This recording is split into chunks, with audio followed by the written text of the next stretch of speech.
What's up everyone, Sliq here, and today we're tackling the Final Fantasy Tactics All-American Challenge, where I try to beat the game with a full party of only Orators.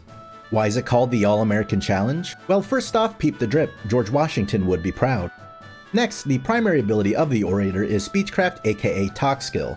That's right, we're going to be thwarting our foes with the power of the First Amendment.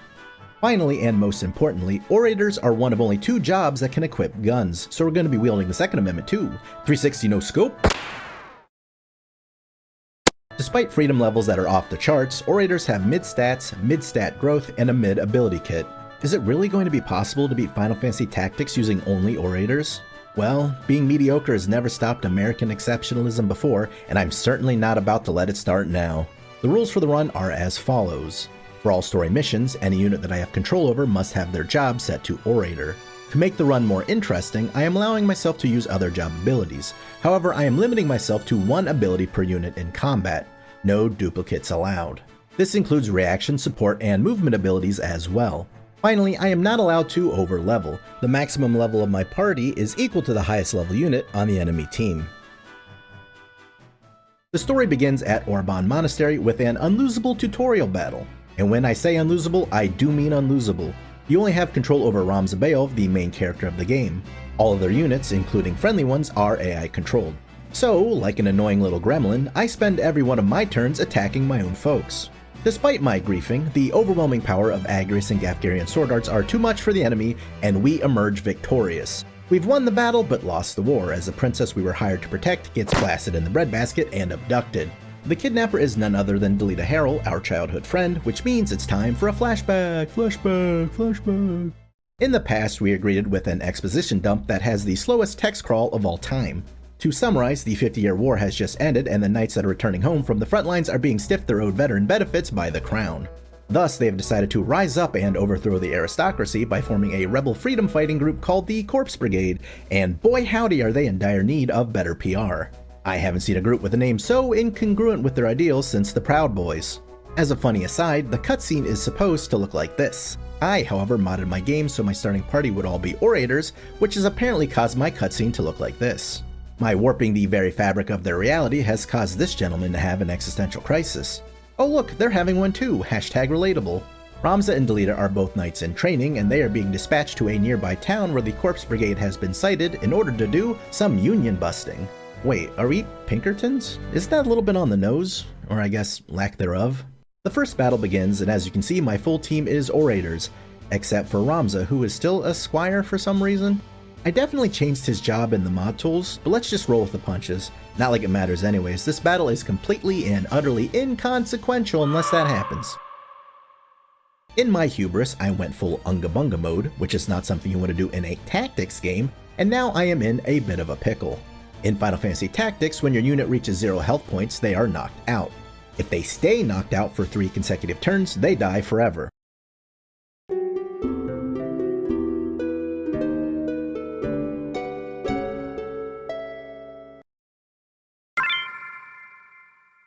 Unless that unit is Ramza, in which case you game over and lose. My own impatience has now put me in a race against the clock, as I need to win in 3 turns or I start this challenge run off in the most humiliating fashion imaginable. You're supposed to win this battle by KOing the entire enemy team. However, one of my main damage dealers is currently tuckered out after an afternoon of headbutting swords and is currently taking a nappy nap.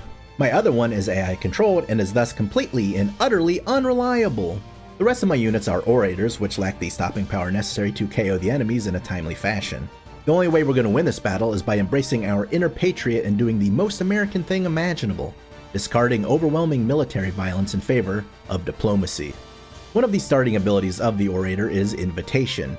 What Invitation does is convert an enemy to an ally permanently. It is an incredibly powerful ability, essentially giving you a 2-unit swing. Its strength, however, is balanced by its strikingly low accuracy. So, you know what that means. Let's go gambling!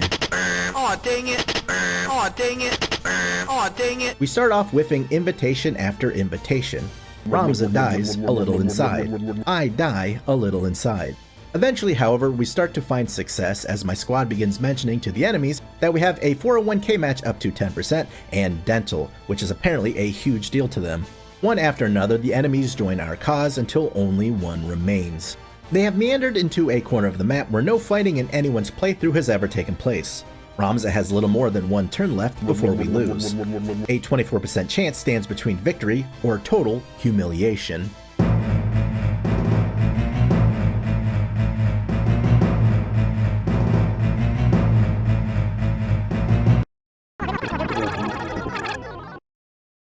Not even close, baby. I'm the greatest that's ever lived. Certainly not a reckless troglodyte that got extraordinarily lucky. This next part is funny because you're not supposed to have access to Orator and thus invitation at this point in the game. So Ramza has this line lamenting that the enemy didn't need to throw their life away if they had just chosen an honest profession, as they're standing right there. Hey man, you were face down in that creek for a huge part of the battle, but we're on your side now. You guys got dental, which is a huge deal to us. So, you know, perfectly fine, not dead. Except for Carl. No, you guys definitely murdered him, but he had it coming. He microwaves fish in the break room.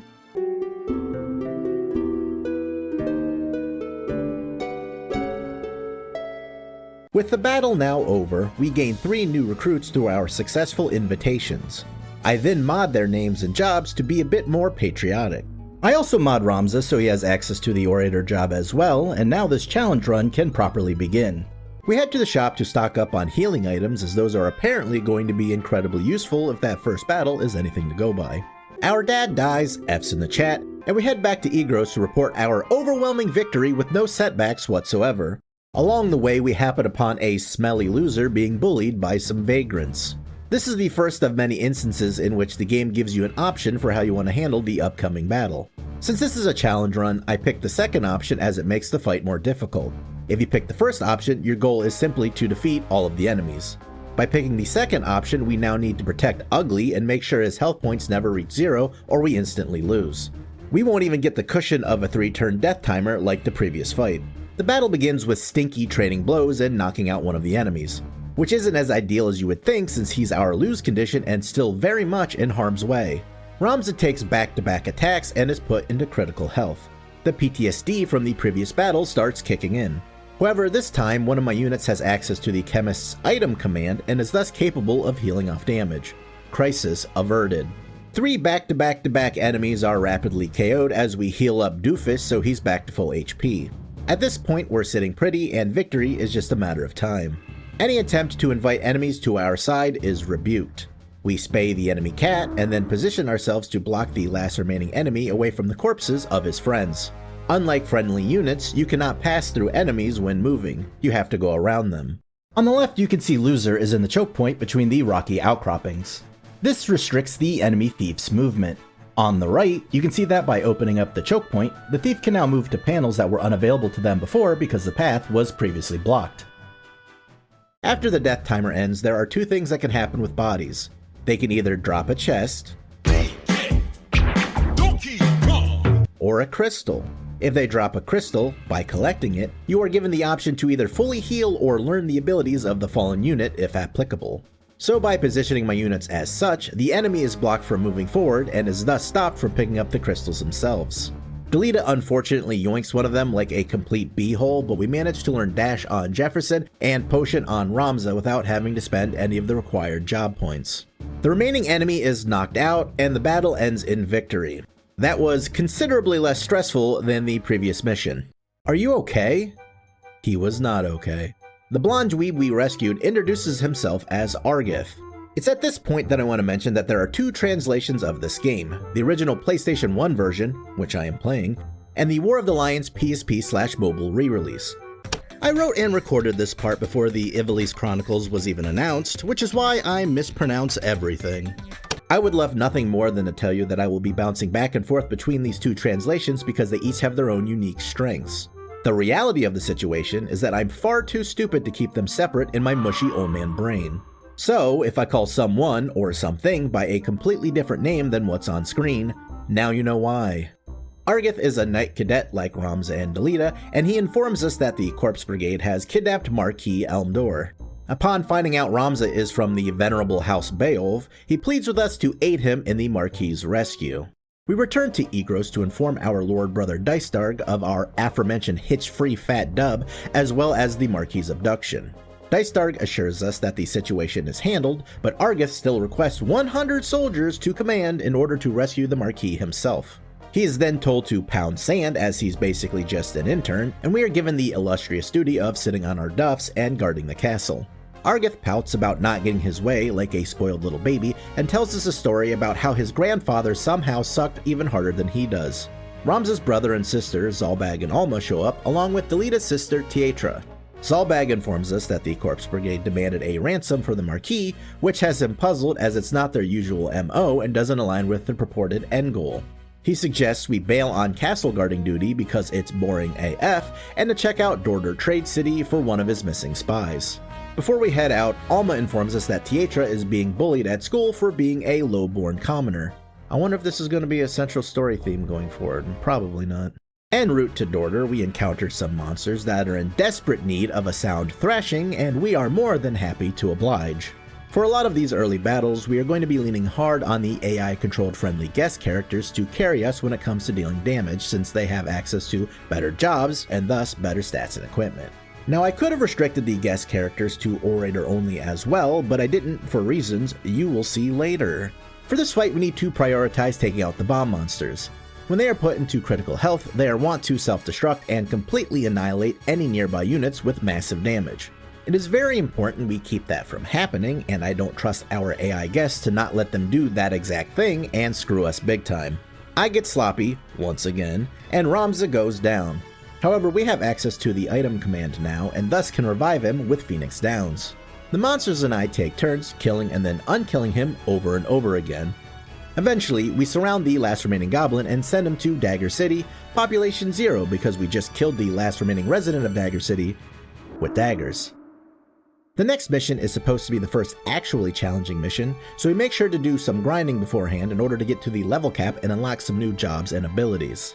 With preparations complete, we head to Dorter and begin the next fight. Adams is our tank, having the Knight ability equip Shield to make them ever so slightly tankier by increasing their evasion by 10%.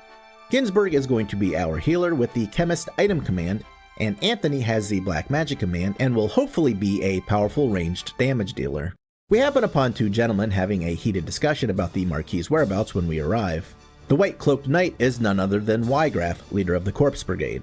It would appear there is some infighting going on amongst the rebels. The battle begins, and the first order of business is to kill this man. This guy at the tippy top of the map is an archer. Archers are a ranged unit using bows to deal damage from afar.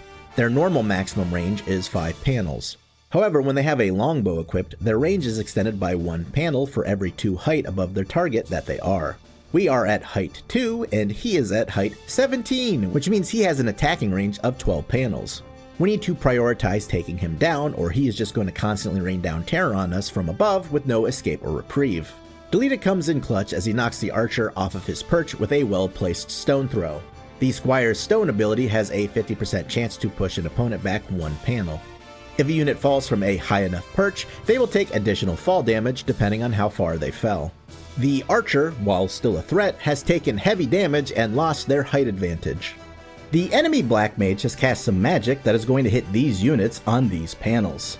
Most magic does not cast instantly, but instead takes a little bit of time to charge depending on the spell. It is important to check the turn order to find out when the magic spell will resolve so you don't leave your mage exposed or cast a spell your enemy can avoid.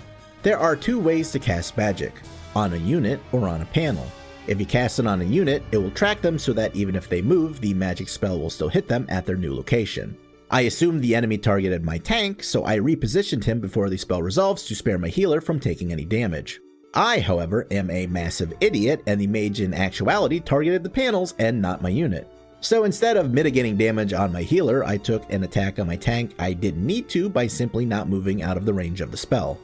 Way to go, dummy! Argith goes down after taking a heavy knight attack followed up by some magic that ends up dealing friendly fire damage. On the one hand, Argith being dead is bad news since, as I previously mentioned, we were leaning on him to deal significant damage with his better job and equipment. On the other hand, he is a loser, and him being dead kinda rules.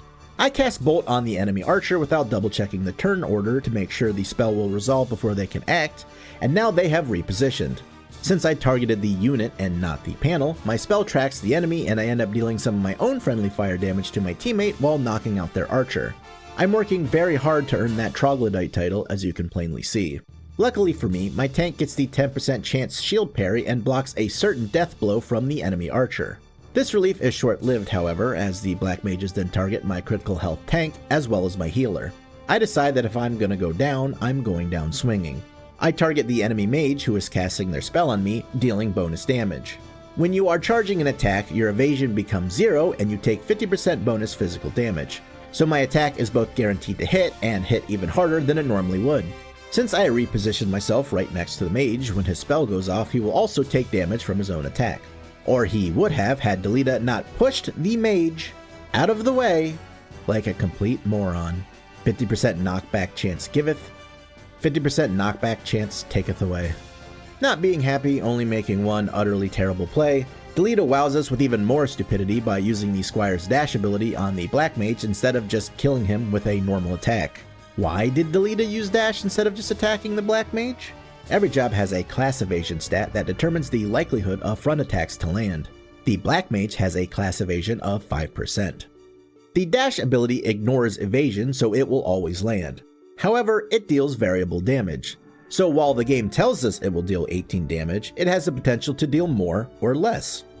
We got unlucky and it dealt less, leaving the mage alive. Apparently, a 95% chance to down the enemy wasn't good enough for the AI, so they went with the 75% chance to kill, risking a 25% chance of a low damage roll on dash. AI Delita has 12 fingers and just burned down a rainforest, all to decide that 75% is better odds than 95%. Good stuff. My own spellcaster is put into critical and is then targeted by the black mage who should have died to their own magic had Delita not screwed the pooch. The mage is too far away for me to target them and stop their spellcasting through murder, so my only option is to once again go down swinging and position myself to get more friendly fire damage on the other archer. I am able to kill their other black mage as they charge a fire spell aimed at Delita, but my own spellcaster also goes down, putting the enemy archer into critical. Now that the herd has been thinned, I am able to push up with my healer and revive my tank, who then immediately goes down again. However, this was all according to Keikaku. Enemies will almost always focus critical units to take them out of the fight. I revived Adams to reset their death timer and to give the enemy a target to prioritize other than my healer. Delita beans the black mage in the head with the classic stone throw special and downs him, which wouldn't have been necessary if he hadn't thrown that other stone in the first place, but hey, who's holding a grudge? Certainly not me. I position Ramza behind the knight to attack since the combination of shield and job evasion only applies to attacks from the front and side. By attacking from the rear, I am guaranteed to hit my mark. I opt to use my healer to put down their archer since if I revive an ally, they'll just get sent to the Shadow Realm immediately anyways. Delita finishes off the other archer, and now the only remaining enemy is the knight, who deals heavy damage to Ramza, putting him in critical. I attack from the side, risking the 10% shield parry to give Delita the opportunity to attack the knight from the back. If I had to choose one of these attacks to have a chance to miss, I choose the least damaging of the two. My tank is revived and Delita, like the dimwit he is, instead of back attacking the knight, collects the treasure chest. This right here is why I didn't make the AI guests Orators, because even with good jobs and equipment, they always manage to find new and creative ways to ruin my life. At least he healed up my chemist, hooray! I move in with the fresh out the grave Adams and put some more damage on the knight, aiming to end the battle before my spellcaster Anthony's death timer reaches 0. Adams has a shield equipped, so when it is the enemy's turn to attack, they use dash instead of a normal attack since it had a 15% chance to miss due to the combo of shield and class evasion. The knight made the same brain dead decision Delita did and got the exact same unlucky 25% chance low damage roll. Just a reminder, 85% is better odds than 75%. Don't tell the machines for John Connor's sake. Anthony is now at turn 0 of her death counter, which means I need to end this battle immediately because I don't want to lose a unit, nor do I want to have to restart the fight to save her. I chase the remaining enemy down with Ramza, but unfortunately I am only able to deal 12 of their remaining 14 health. Furthermore, I have a 19% chance to miss due to their evasion. However, as previously mentioned, I'm an extraordinarily lucky troglodyte, and I get the 5% crit chance and win the battle. Always lucky, never punished. We have taken one of the Corpse Brigade prisoner for interrogation, and like the sack of garbage he is, Argith torches him for information. As it turns out, kidnapping the Marquis was not part of the Corpse Brigade's plan. One of its captains, Gustav, broke rank and abducted the Marquis without knowledge or orders from their leader Wygraf. It is revealed that Gustav is holding the marquee at the Sandrat cellar. Our next destination has been decided. The fight starts with a two-pronged attack from the south and west. This is the first battle where your units are split up into two separate squads. Argith positions himself in the doorway, which blocks the enemy from passing through the choke point. It also makes it so that only one opponent at a time can target him, as the other enemies cannot move to his sides or rear as they are trapped inside the ruins. Or that would have been the case if they didn't have an archer who proceeds to wound him with a ranged charge attack. Longbows, unlike crossbows and guns, can shoot over obstacles like geography or other units without requiring direct line of sight. I have Ramza use Yell on Delita to increase his speed, which means it's time to learn about speed and clock ticks. The game operates on a system of clock ticks, shortened to CT. For every clock tick, a unit CT bar will fill up by their speed value. Once the CT bar fills up to 100, it is that unit's turn to act. So, if a unit has a speed of 5, it will take 20 clock ticks for it to be their turn. If a unit has a speed of 10, it will take 10 clock ticks. The 10 speed unit will essentially get twice as many turns as the 5 speed unit, as their CT bar fills up at double the rate. Once you take your turn, your CT bar is reset to 0 and begins filling again. By buffing Delita's speed, I am increasing the rate his CT bar fills up. This not only increases how quickly he gets his turn, but also increases the amount of turns he will take over the course of the entire battle, boosting his overall DPS. I cast Cura on Argith to heal him up, as he is currently the little Dutch boy plugging the dike filled with hordes of enemies looking to commit an ultra-violence on Team Pink. We pin the enemy monk in the corner and wail on him until he is pushing up daisies. Argith unfortunately gets shield parried and then releases the floodgates by pulling back from the choke point. The enemy knights are dealing over half of my unit's health with each attack, which means this battle is going to be a struggle. Since all of the hostiles are cascading out of this one exit, we need to start rotating our units before we get overwhelmed and things go south. Argith deals beefy damage to an enemy knight, but positions himself to get absolutely dunked on by back-to-back attacks from the entire enemy team. His positioning is unfathomably terrible, as it is going to be nigh impossible to get close enough to use a Phoenix down to revive him with so many enemies nearby. But that's what you get with AI teammates. Ramza is Delita's biggest cheerleader, continuously yelling and boosting his speed so he may become a more effective killing machine. Delita has taken a page out of Argith's book and puts himself completely out of position and directly into the gaping maws of our opponents. The only play at this point is to rotate inside the building and give Delita as much support as we can muster. After the monk's liver punch and the archer's charged crotch shot, Delita has to burn a turn of DPS to heal himself and then waits in place without repositioning. There's actually an advantage to waiting without moving or moving without taking an action. Every turn, a unit gets to move and also perform an action. If a unit only performs one, but not the other, and then waits, instead of resetting their CT to 0, their CT is set to 20. If they neither move nor act, then their CT is set to 40. So, by foregoing one or both of your movement or action, you can manipulate the turn order in order to get your turn sooner or at a specific time. Talk about a tongue twister. The combination of Delita conserving 20 CT by not moving, on top of Ramza continuously boosting his speed with Yell, means he'll get his next turn lickety-split. I have my chemist wait without taking any action to conserve 40 CT, and try to manipulate the turn order so I can heal Delita after his next turn once he's repositioned and attacked. We keep getting lucky with our crossbow attacks, as even though they only have a 78% chance to hit due to the knight's high evasion, we've landed the past 3 attacks back to back to back. The monk corpse in the corner is sitting at turn 0. I am keeping an eye on him, hoping his body will crystallize as opposed to chestify so I can get a free full heal on one of my units. Delita takes a ride on the pain train with consecutive hard-hitting knight attacks. Despite specifically planning for this exact scenario with my chemist, instead of pushing in and healing Delita, I heal my crossbower Adams.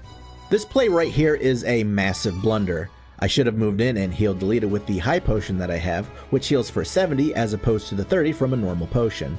Especially considering the Monk's Soul Crystal is just sitting right there for a free full heal. Real troglodyte hours up in here. I do want to note that guest characters can't die permanently, so if Delita were to die because of my poor decision making, we would only be losing out on his damage. There's no threat of losing him permanently or game overing because his non-existent death timer runs out. I would imagine that was my thought process when I made this bonehead play. Delita thankfully heals himself up enough to be able to withstand at least one more attack and moves far away enough that there's no real threat of him taking multiple hits and going down. I position Ramza to block the enemy from reaching the archer's corpse.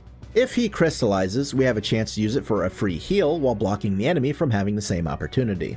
After taking a blow to the noodle, a blow they would have survived even if they had not been uselessly healed the previous turn, I move my crossbower up to the monk's crystal to fully restore my HP. Unless I opt to not throw the battle with the foolishly greedy play and instead heal my dude up while crossbowing the knight, which they unfortunately parry. Gariland then puts himself in the worst position imaginable in order to attack the enemy monk, especially when you consider the back of the knight was right there. Luckily for us, my white mage is able to get off a cure spell in order to give him the perfect amount of health to survive the enemy attack on 1 HP. That heal ended up not mattering at all as the knight walks in and blasts his noggin wide open, causing all his thoughts to fly out like candy out of a piñata. Awesome. We get a completely unnecessary crit and finally down the knight in the corner of the map, so now all that's left are the 2 other knights and the monk. I send Ramza in to try and KO the knight with a 22% chance of failure. Fortunately, our attack hits its mark and his carcass hits the dirt. The monk has been neutralized for now as the fresh corpse of the knight we just dumpstered is preventing them from getting close enough to hit Ramza. They are forced to burn a turn, repositioning. The archer ends up dropping a chest instead of a crystal, so we don't have to worry about boxing the enemies out to keep them from healing. Now that we are no longer locked into defensive positioning, we can aggressively move behind the knight to guarantee our attack will land while also guaranteeing that the enemy monk will still be out of attack range next turn. At this point, we're just throwing everything at the enemy, driving in as many attacks as we can in order to bring the battle to a close. The monk goes down and all that's left is the knight. Ramza is knocked out and we surround the remaining enemy, beating the absolute stuffing out of them. Luckily for me, despite the ample bodies stinking up the place and blocking off adjacent panels from which to attack from, my remaining unit has his trusty crossbow and finishes the battle off with deadly ranged precision. Game blouses. Inside the hideout, Wygraf and Gustav face off. Gustav admonishes Wygraf for his lofty, unrealistic goals, while Wygraf gives him the Abacchio special. Wygraf wishes to trade the Marquis' safety for his own escape, as kidnapping doesn't suit the Corpse Brigade's goals and thus was never a part of their plan. Argith wants to ignore this exchange and fight, acting like he wasn't face down in the mud for 90% of the previous 2 battles. Wygraf escapes, Delita saves Argith from getting himself shish kebabbed, and the Marquis is rescued. Despite our success, we receive a tongue lashing from Dystark back at Egros for disobeying orders and abandoning our post. Duke Lark himself comes to our defense and compliments us on our deeds. This causes Dystark to relent, and he allows us to join in on their continued assault against the rebellion. After our departure, the Duke and Dystark have a very suspicious conversation regarding Gustav and the Marquis. I'm probably reading too much into it though. We grind a bit and hit the shop before we cruise on down to the Thieves' Fort for our next story mission. Argith is still with us as an ally to return the favor for rescuing the Marquis. The goal of this battle isn't to dispose of all the enemies, only to eliminate Maluda. Delita and Argith both go in, guns a-blazing, which we established in the first battle is not a good strategy. Argith is given the electric chair for being an impatient dullard and easily dies as lightning magic deals bonus damage in rainy weather. You would think that this battle would be easy given that we only have to take out 1 unit as opposed to the entire squad, but Maluda is a behemoth. She has an especially deep HP pool and packs quite the wallop. Our white mage Ginsburg is charmed by the enemy thief.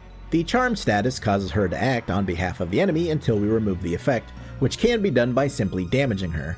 This is particularly annoying, however, as it burns an attack turn in order to remove the status effect while also damaging my healer.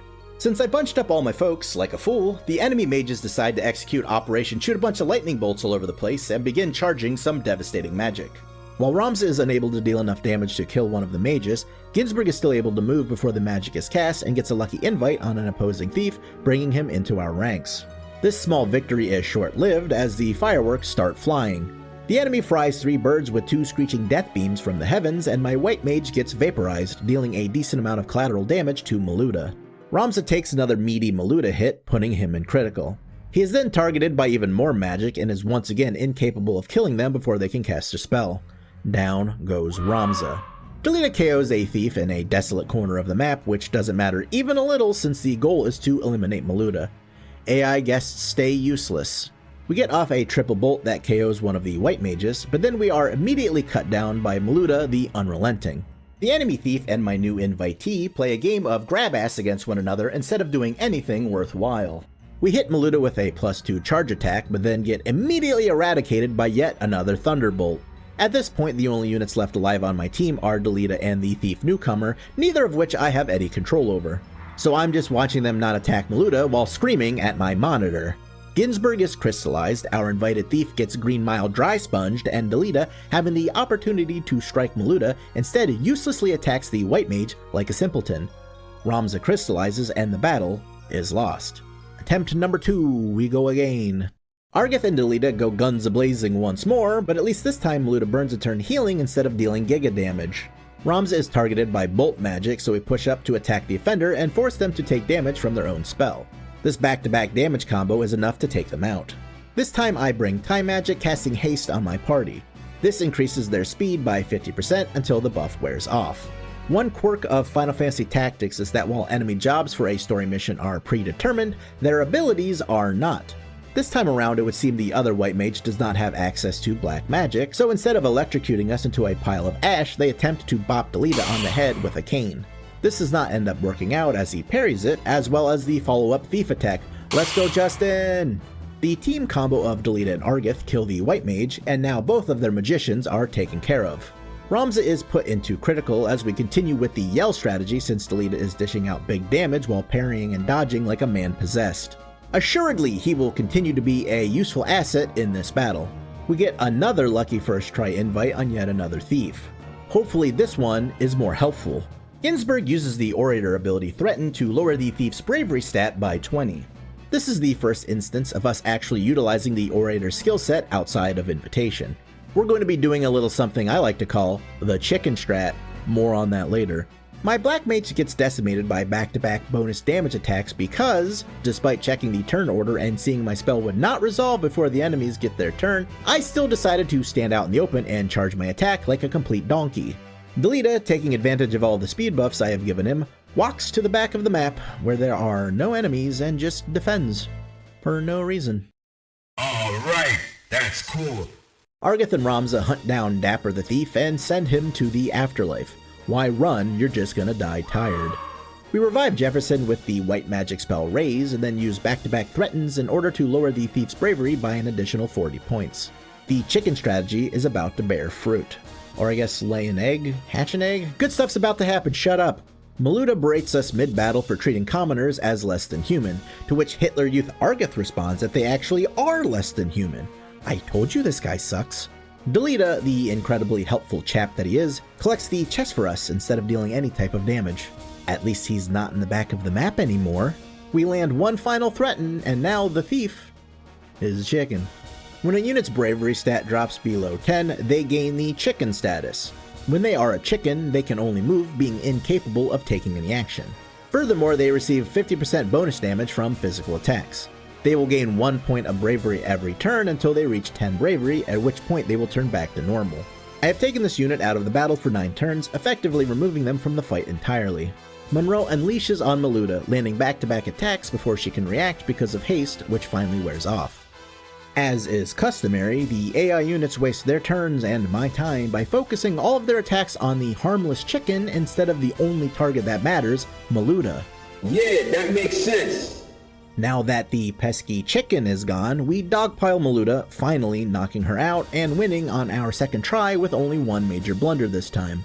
The encounter ends and Samson the Thief joins the team. Enjoy that name while you can, buddy, because we're taking it into the mod tools and femdoming it up, freedoming it up. We're freedoming it up. Argith goes full Palpatine and insists we execute Maluda even though she's already been defeated. Delita has the gall to imply she has the right to exist, and Ramza has the gall to agree. Maluda retreats and Argith pouts because we just ruined his live leaks video. Back at Egros, the Corpse Brigade is ransacking Castle Beowulf. Tietra is abducted, and before Alma suffers the same fate, Zalbag arrives and dispatches the offending scoundrel. Alma is okay, but Dystarg very much isn't and has suffered a grievous wound. We arrive to find Dystarg has been left bedridden from the siege. He informs us that Zalbag is on Wygraf's trail.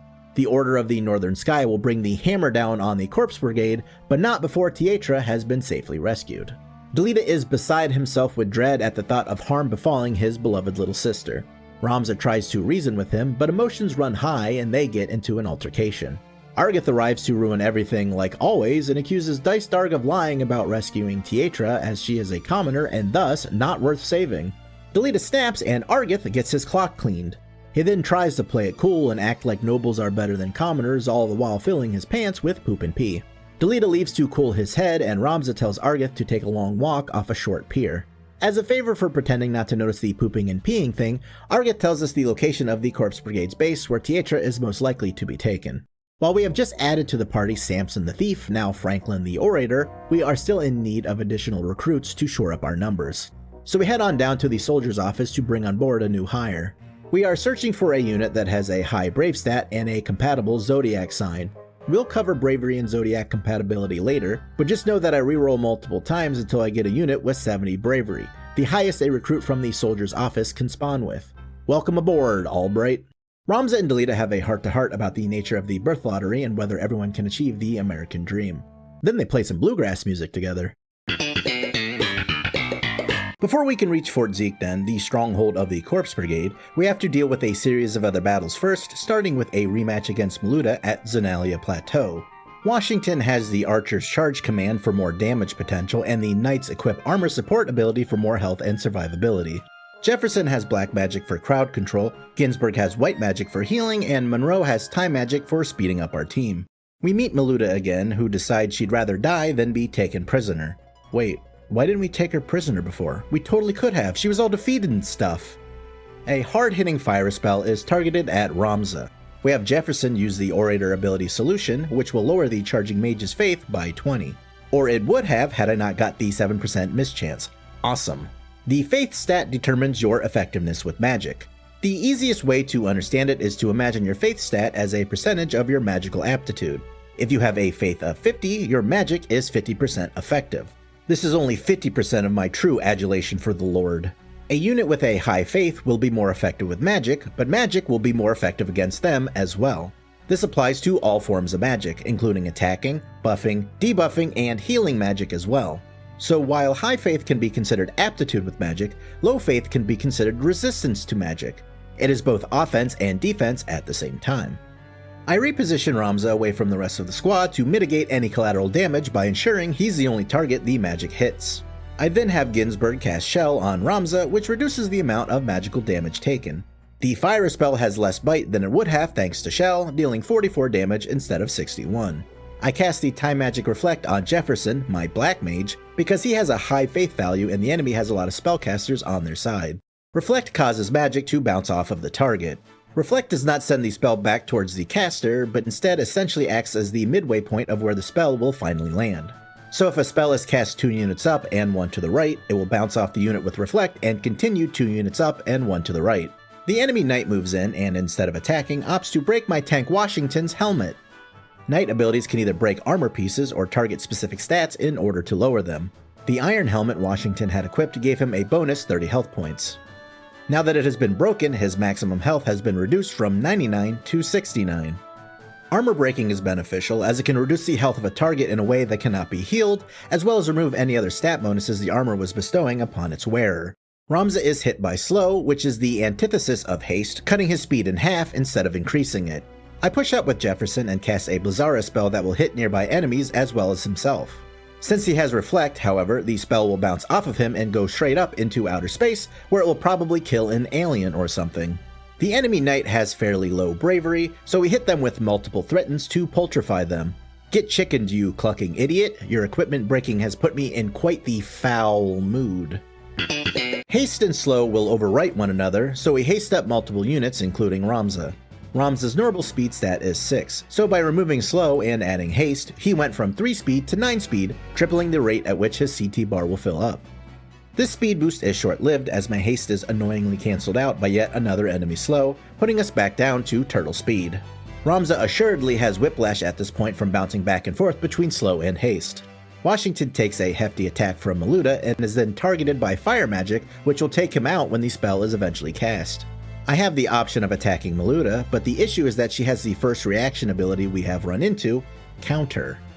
Upon taking a physical attack, you have a brave % chance to activate Counter and immediately retaliate with your own attack so long as the target is within range. Maluta has 68 bravery, so if I were to attack her, there is a 68% chance she will immediately hit me in return for more damage than I did in the first place because she is a juggernaut. Plus I also have a 25% chance to miss, which will still activate counter. So instead, I use Threaten to lower her bravery and thus lower her chance of utilizing counter in order to make attacking her less risky going forward. Washington goes down in flames and Delita KOs the enemy Time Mage, which you can't really see that well, but it happened, pinky promise. Ginsburg moves up, getting into a better position to hopefully be able to revive Washington, teaming up with Monroe and Ramza to putrefy the other remaining enemy knight with multiple threatens. Reflect wears off and Jefferson is targeted by black magic. We once again choose to go down swinging, but not before a little breakdancing. The only thing hotter than Jefferson's moves is this fire spell that scorches them both to death. We revive Washington to reset his death timer and to draw Maluta into attacking him instead of Delita, who will be the more effective damage dealer, assuming he chooses to deal damage. Ramza rocks her like a hurricane, the chicken is having themselves a little swim, and we reduce Maluta's bravery all the way down to 8 with multiple threatens. Despite her bravery being below 10, she does not become a chicken because story bosses are immune to that status effect. We are doing it only to reduce her damage output through counter. Maluta will not relent this time and plans on fighting this battle all the way to the death.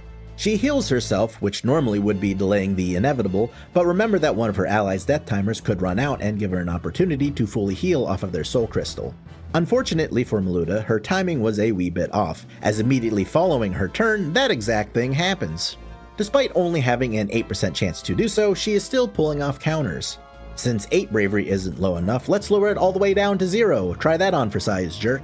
Another enemy crystallizes, but before it can become an issue, the combination attack from Delita and Monroe is enough to put Maluta down and finally end the fight. Delita and Ramza are shaken to their very core and begin to question everything they've done. Also, this chicken doesn't seem to be having a very good time either. The next battle is at the Fovaham Windflats, where we won't be tilting at windmills as there is a very real threat in the form of Wygraf, leader of the Corpse Brigade. Wygraf reprimands Galagros for pulling a Gustav and kidnapping Tietra, and Galagros responds that Wygraf intends on having them fruitlessly throw their lives away taking on a fight they can't win. Wygraf demands Tietra's release and is incensed to find out Maluta is dead, vowing revenge on whoever killed her. I hate to be in those guys' shoes. Wygraf tells Galagros to head to Fort Ziekden to regroup with the rest of the rebels, but Galagros seems to have other plans. This fight is particularly difficult as Wygraf has access to the same powerful sword arts we saw Agrius use in the tutorial battle. He essentially gets an instant cast resource-free magic attack whose damage is decided by physical attack power instead of magic attack and isn't hindered by low faith. We take Adams with the knight's battle skill and a crossbow, Sotomayor with the thief ability steal, and Albright who has been absolutely kitted out with chemist abilities. We put all of our soldiers into the far corner to keep them from taking heavy damage from Wygraf right off the rip. The battle plan? Get that sword out of Wygraf's hand by any means necessary. If we are able to part him with his weapon, he won't be able to perform his sword arts and thus will be heavily neutered. Like the 2 previous fights, this battle has us defeating a solo target for victory. Delita is the first guinea pig, and as you can see, Stasis Sword is no joke, dealing juicy ranged damage. Ramza has the Squire ability equip axes, which should allow us to deal more damage than the daggers we were using before. The issue is that axes, like the Squire's dash ability, deal random damage. Assuredly, this will not be a bad decision to leave my DPS in the hands of Lady Luck. Albright has unlocked the Chemist Support ability Throw Items, which increases item range up to 4 panels so long as there is direct line of sight. No longer do we need to be right next to a unit to heal or revive them with our Chemist. We position Adams to try and break Wygraf's sword with his crossbow. However, we have a preposterously low chance of doing so because of Wygraf's evasion and poor Zodiac compatibility. Zodiac compatibility is a lot like the Pokemon type chart if the Pokemon type chart was based on nonsensical pseudoscience baloney and heteronormativity. This is the Zodiac alignment chart. Adams is a Pisces. Zodiac signs that are 4 spots away have good compatibility. Ability effectiveness and damage is increased by 25% when you have good Zodiac compatibility with your target. Zodiac signs that are 3 spaces away have poor compatibility, which reduces ability effectiveness and damage by 25%. The Zodiac sign on the opposite end of the chart is the most volatile. If the 2 units are of the same gender, they have the worst compatibility, and ability effectiveness and damage is reduced by 50%. Inversely, if the units are of the opposite gender, they get a 50% boost to effectiveness and damage. This difference in gender only applies to the classic version of the game. The enhanced version removes the worst compatibility and always defaults to the best compatibility. Monsters are considered genderless and default to the poor compatibility of 25% in the volatile scenario. Adams and Ygraph have the worst Zodiac compatibility, and I'm attacking from the front, so the combination of evasion and Zodiac compatibility causes my attack to be unsuccessful. Delita used the defend command, which doubles your evasion when used. Because Delita is defending, he is able to easily dodge 2 attacks and retaliate with a bird murder, a birder if you will. The Chocobo being KO'd is very beneficial as they tend to heal Ygraph with the monster skill Choco Cure, and that survivability option has been graciously taken out of the equation. The Sword Art Crush Punch deals huge damage to Ramza while having a 19% chance to just straight up kill him from full health. Is it evident now why we need to put a cork on these Sword Arts? We have our thief, Sotomayor, push up and use the ability Steal Weapons on Ygraph and successfully yoink his sword right out of his clumsy hands on our first attempt. This battle has just been made significantly easier. Ygraph no longer has any ranged attacks without his sword arts, so he has to rely on close range punches, which deal far less damage. We threaten the enemy monk because unarmed damage is calculated using your physical attack and bravery stat, so by lowering their bravery, we lower their damage output. Because of our threaten usage, she is now dealing a paltry 7 damage. We follow up with one more threaten and she digivolves into a tiny little chicken.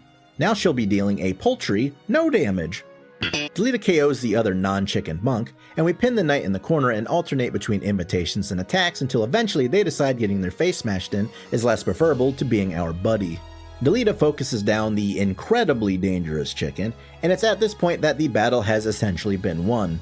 We start threatening Ygraph to lower his unarmed damage as well as reduce his chance of using counter. We miss the 94% accuracy threaten twice, which is truly incredible. Despite doing everything in his power to waste our time with a battle he couldn't possibly win, we are eventually able to land a finishing blow, putting him in critical and winning the fight. Ygraph informs us Dystark was the one who ordered Gustav to kidnap the Marquis. Duke Larg and Duke Goltana are both vying for the crown now that the king has died. Dystark is colluding with Larg to eliminate anyone who could end up hindering their ascension to power, and that included the Marquis. Ygraph instant transmissions away, and Ellen the Knight joins the party as O'Connor, the Orator. We finally make it to the Corpse Brigade stronghold, where Galagros is holding Tietra captive. He is threatening to ignite the black powder storage inside of the fort and blow everyone to Kingdom Come if they don't back off. We arrive in time to watch as Zalbag gives the order to fire away and Argith lets loose a crossbow bolt that strikes Tietra. Galagros is rightfully taken aback that the noble order of the Northern Sky would just straight up execute an innocent. He is mortally wounded by a follow-up volley and retreats inside the fort. Zalbag leaves to handle the rest of the Corpse Brigade. Our mission is to put Argith in his place, which is a shallow grave whereupon we can urinate. The battle begins as Delita dodges a shot from Argith's crossbow and, in a blind rage, begins hacking away with reckless abandon. There are 2 mages that target Delita and Ramza with powerful black magic. I push in with Ramza to try and handle the black mage while also giving support to Delita. I unfortunately get the lowest damage roll possible on my axe. The back-to-back combination of the fire spell and the night attack KO Ramza. Like the good brain haver that I am, I didn't bring a healer, so I abandoned this attempt as there's just no way to win in only 3 turns. Attempt number 2. The battle begins the exact same way. Crossbow dodge, blind rage, double magic cast on Delita and Ramza. This time, however, I keep my distance with Ramza and use Solution to take the bite out of the mage's attack by lowering their faith. I have brought along my Oracle that has access to the Mystic Arts command. Mystic Arts cast a myriad of status effects, including Silence, which will keep the enemy mages from casting their spells. Or it would have had it not missed. We then come to the tragic realization that we don't have enough magic points to cast Silence a second time. It would appear that Oracle was definitely not the play whatsoever. I position all of my units in a row, like a fool, giving the enemy a triple magic cast which ends up knocking out Ramza. Once again, I didn't bring any healing even though it should be painfully obvious at this point that it is a necessity to do so. I am the Froglodite champ. Attempt number 3. Crossbow dodge, delete a smash, magic, back to back. I've got a gnarly case of deja vu. We once again use Solution on the Black Mage, but this time I have brought along my Time Mage Monroe to cast Reflect on Ramza, which causes the fire spell to harmlessly bounce off of his head. We have our Black Mage Jefferson cast Blizzard, and it does absolutely miserable damage. The Orator's magic attack stat is truly an embarrassment. The enemy Black Mage targets 3 of my units, but thankfully I am able to move Ramza and Monroe out of the way and reflect up Jefferson so the spell, once again, harmlessly ricochets, dealing no damage whatsoever. Delita goes down to a fire spell, and now all eyes are on Ramza, who continuously gets the lowest damage roll possible over and over with his garbage stick. Ramza goes down to a fire spell because his reflect wore off, and we bum rush Argith to try and eke out a victory. We push our chemist in to revive Delita, and put a target on our back in the process. However, we are equipped with the chemist reaction ability Auto Potion, which does exactly what it sounds like. Upon taking damage, you have a brave % chance to automatically pop a Chug Jug. It is a ridiculously overpowered ability, arguably the best reaction ability in the entire game. Despite my chemist being nigh indestructible by constantly guzzling potions left and right, the rest of my crew is not so durable and they fall one after another. But not before putting heavy damage on Argith, dropping him into critical. Despite being ever so close to knocking Argith out and winning, it is an impossibility. We can't catch up to him because he has a much higher movestat than my remaining chemist. He has no need to get into CQC because of his crossbow, and any attempt to close the gap leaves him further away than he was before. This attempt, like all before it, ends in failure. Attempt number 4. Every attempt before this one has opened the exact same way. Argith shoots his crossbow and Delita dodges it. And then I burp. No, that doesn't happen every time, just this one time when I was recording. However, this time Delita actually gets hit. Has the Groundhog Day curse finally been lifted? The deja vu isn't entirely over as Delita once again berserkers out and the black mages cast the same spells once more. This time we push Ramza up and use Threaten on Argith because he also has the reaction ability Auto Potion. We need that ability going off as little as possible to keep this battle from being even more excruciating than it already has been. Ramza takes a bunch of damage from magic and a night attack, but we're able to heal him back up with a high potion. Having a healer turned out to be really useful, who'da thunk. I brought my thief along this time because of the ability Steel Heart, which charms the enemy. Now that the knight has been charmed, he is on our side until he either takes damage or the effect wears off. This decision ends up paying off big time as the charmed knight murders the enemy mage on our behalf. The power of love in action, folks. We have multiple units threaten down an enemy knight and putrefy him. They are now a sitting cluck. Delita unfortunately gets blinded by Argith's crossbow attack, which is the special ability of his weapon and has a roughly 19% chance of happening. The blind status effect doubles the evasion of whomever the blinded unit is targeting. Because of this, Delita only has a 50% chance of landing a blow on Argith, who ends up shield parrying the attack. Our thief and the charmed knight both take a fire spell, dealing heavy damage to Sotomayor and uncharming the knight, bringing him back to his senses. She is no match for the powerful thrust of her jilted lover's mighty weapon. She goes down. Wait, Ramza is revived and then is immediately targeted with magic, so it's go down swinging time. We get the minimum damage roll once more. Never use axes, I beg you. At least we got the friendly fire damage in, which is something, I guess. We have been spamming solution on the enemy mage, and now their faith is so low they are doing the same garbage damage my own black mage was doing until we benched them for someone actually useful. One of their knights is then taken out with the combination of a dagger attack and magical friendly fire. The enemy black mages are the best damage dealers on our team. At this point, Delita and Argith are both fighting mano-a-mano. Delita hates Argith for killing his little sister, and Argith hates Delita for being a whore. Delita is still managing to land attacks despite his blindness, and Argith is still managing to run away despite his pants being filled with poop. We revive both Sotomayor and Ramza and begin spamming Threaten on the remaining knight until he eventually transforms into a harmless little cutie pie. The enemy mage no longer has any magic points left, so they can no longer cast any spells. Thankfully, this isn't a Legend of Zelda game because we are going to commit some atrocities against this stupid tiny bird. The enemy knight's death timer expires and he crystallizes. Fortunately, we are able to collect the crystal for the mage so they aren't able to heal up and get their magic points back. Not that they'd be much of a threat if they did, since we've tanked their faith with solution. Something I found particularly amusing was that the enemy black mage kept chasing Monroe around the entire map like an angry babushka, relentlessly bonking him on the head repeatedly with her walking cane. All of the threats have been pretty much neutralized, so the only thing that's left to do is collapse on Argith and kick his teeth in. My only regret is not having Delita deliver the finishing blow. Delita mourns Tietra as smoke begins to pour out of the fort. Ramza gets blown back by a powerful explosion. In response, Delita says, "That's nothing, check this out." Always a one-upper, that guy. After the realization that his family is hella toxic and also kind of despicable, Ramza bails on them and becomes the sellsword we see at the beginning of the game. Delita managed to survive the explosion somehow and has abducted Princess Ovelia. Agrius is insistent on pursuing the princess, and Ramza wishes to tag along to confirm that Delita is indeed still alive. Gafgarian reluctantly agrees, and Chapter 2 begins with the 3 units from the tutorial battle being added to our squad. We're excited to have you, Rad, Alicia, and Lavian, or should I say, Madison, Harris, and Stanton. And thus ends Chapter 1.